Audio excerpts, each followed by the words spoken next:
Yeshua Masaya mga kamestro, at andito na naman po si Maestro Ozzy upang magturo ng orasyon sa YouTube ko.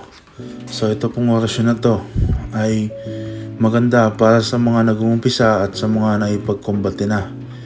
Ito po ay nagbo-boost ng lahat ng stats, nagbo-boost lahat ng ng gift mo sa spiritual, nagpapalakas ng iyong mga orasyon, medalyon at mga ano pang mga karunungan.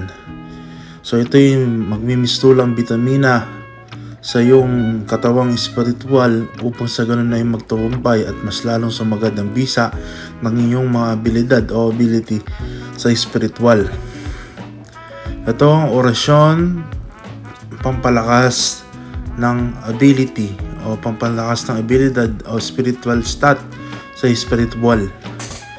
So tungayan po natin mga kamestro ang orasyon na ito. At ngayon po ay aking ituturo na ngayon. Bago tayo pumunta sa ituturo, ay subscribe po kayo kay Maestro Ozzy.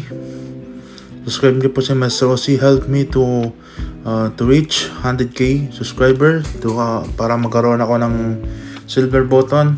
Malaking bagay niya. Regalo niyo na sa akin yun mga kamestro. At ito na po ang orasyon.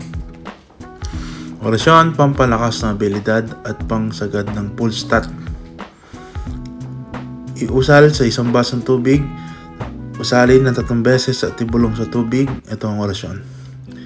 Electrum aham, electrum aham, electrum aham, tapos iip sa tubig, saka inumin. Electrum aham, electrum aham, electrum aham, sabay iip sa isang basong tubig, sabay inumin. Electrum aham, electrum aham, electrum aham, sabay iip sa tubig at saka inumin. Ganun lang po kasimple mga kamestro. Bago mo gamitin ay dapat nakapagpondo ka para sa ganun ay mas malakas ang bisa. At pwede nyo rin po yung mantra to ng 108 para mas malakas ang bisa at mas solid bago tayo tumaks at may pagbakbakan sa spiritual. Maraming salamat po mga kamestro. Hanggang sa muli. Paalam. Pax.